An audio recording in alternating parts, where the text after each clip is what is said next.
Hello বন্ধুরা, কেমন আছো? আশা করি ভালো আছো। অনেক দিনের পর আবার একটা নতুন ব্লগ নিয়ে এলাম তোমাদের কাছে। আমাদের জমিতে ধান কাটা হচ্ছে, আমি গিয়েছিলাম।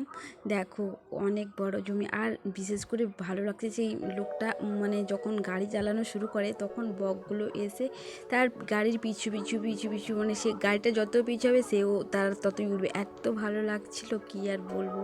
সবার ঘরে জমিতে ধান কাটা হয়ে গেছে, শুধু আমাদের ওইখানে বাকি ছিল।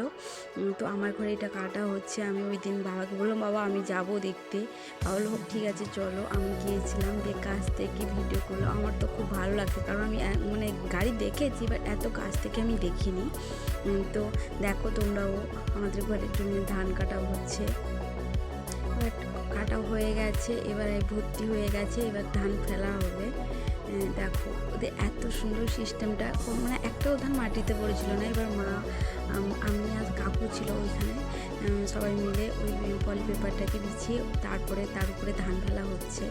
দেখো কি সুন্দর সিস্টেমটা।